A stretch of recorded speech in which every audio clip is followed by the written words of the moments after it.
Dhe argumentin e ignoruar. Absolutisht.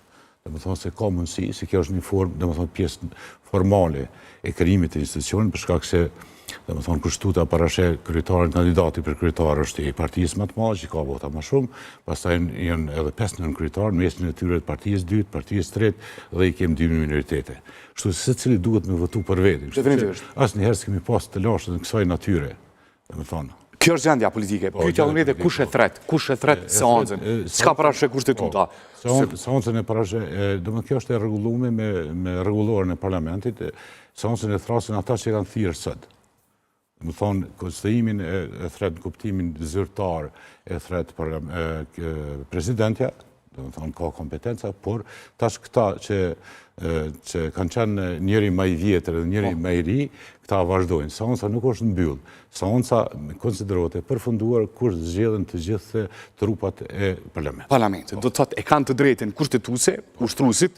Çka parashes se këta mundin me shty? Ju thatë ideja është se s'po dojmë konstitucione. Çka parashet cili është afati kohor i seancës së radhës? Seanca është 48 orë. 48 orë. Është rregulluar me mas lartë. 48 orë është rregulluar me rregullorën e parlamentit. Dhe më thonë nuk bën të shkon mbi 48 orë, mbrana 48 orë mund të thirë tash, sonte, nesër, mas nesër, kështu me radhë. Por nëse nuk e tret sonte dhe nesër, se ideja ju thatë është blokuse, edhe ka ka opinioni që zoti Kurti vetë po do me bloku. Maksimumi duhet 48 orë me kalu. Maksimum 48 orë. S'do 48 orë, derisa zgjedhet ky parlamentari, ka rregullore që duhet mu thirë. Dhe konsiderohet që është një seancë, nuk konsiderohet shumë seanca, një seancë është, vetëm e cila duhet me vazhdu. Do më thonë është e pambarume si seancë, për seancë e re, derisa zgjedhen. Nuk është seancë e re, është seancë e cila ka mbet në gjysmë. Çka nëse nuk dojnë ta me thirrën, është tendenca për mos më kriju institucione. Çka nëse nuk don, se dytë janë për shembull partisë nuk dojnë me thirr. Ju e dini domethënë që unë jam edhe një prej hartuesve kushtetues. Është shumë vështirë të i parashikon të gjitha ngjarjet që mund të ndodhin në të ardhmen. Këto veprime që bëjnë partitë politike janë të paparashikuara. Janë veprime njerëzore, politike, nuk janë kalkuluese. Kalkulume si dush quaj. Dhe më thonë, nuk janë veprime kushtetuese dhe ligjore. Janë jashtë këtyne saza, janë njerëzore. Opozita, një pjesë opozitës në studiot tonë, në studiot e tjera, thonë që zoti Kurti nuk është interesu mi kriju institucionet edhe ka mishu blokadën deri në shtator si zgjedhjet lokale dhe nacionale të marrin të njëjtën kohë. Pasi që nuk ka ne rregullor ose diçka ligjore, kështu është 48 orëshi, 30 ditëshi për zgjedhjen e kryeparlamentarit. Nëse opozita ka vullnet me zbloku, që është blokot këj sistem nëse zoti Kurti, që këj sjell për çdo ditë deputetët edhe shkon deri në shtator? Kjo është shumë e lehtë. Duhet partitë politike, partitë shumica kush është vetëvendosja, ta quaj PDK, LDK, Aleanca, partitë që janë parlamentare, duhet më ulë edhe me diskutu.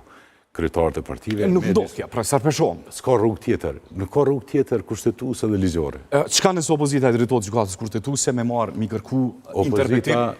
Se na e dim, që me kushtetuti i takon partisë të parë, por nuk ka zgjedhje nëse çka nëse bllokohet se përse cilin gjë ka pas referencë në gjykatë kushtetuese.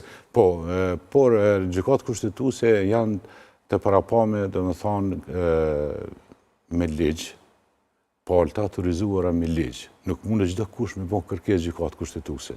Partitë politike nuk kanë të drejtë. Duhet grupet parlamentare. E ato... Grupet parlamentare që janë kriju ende. Në momentin kër kryohen grupet parlamentare, atëherën kanë të drejtë me dërgu në gjykatë kushtetuese. Kur kryohen grupet parlamentare, mund të kryohen grupet parlamentare pa zgjedhur kryeparlamentari? Jo, grupet parlamentare mund të kryohen ku të japin betimin. Deri të japin betimin, ta nuk janë legjitim deputet, janë vetëm legal. Legal.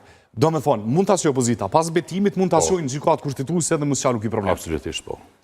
Profesor... Në ndërkohë mundet se edhe presidentja është një autoritet i faktorit të unitetit kombëtar, ka mundësi edhe presidentja ex officio dhe më thonë me dërgu në gjykatën kushtetuese me sqaru situatën se si mund vjet deri te. Do të ka të drejtë edhe presidentja me dërgu. Detyre ka. Cila është detyra dhe roli i presidentës në këtë situatë në çfarë tash?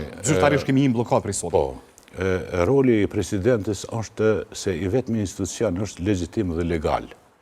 S'kem as parlament, s'kem as qeveri, kem vetëm presidentin, e cila ka mandat 5 vjeçar, duke pas parasysh se mund të ndodhin këto çështje të caktuara, ne e kemi përcaktuar që presidenti më pas 5 vjet, jo 4 vjet. Se që ky viti që është që kemi parapash që mund ndodhin kësi situata, mas me met pas një institucion legjitim ne. I cili e komplikon ma shumë punën. Po, do më thonë, i vetëm institucion legjitim është presidenti legal, e cila ka për detyrë kushtetuese për krijimin e institucioneve. Profesor, nësi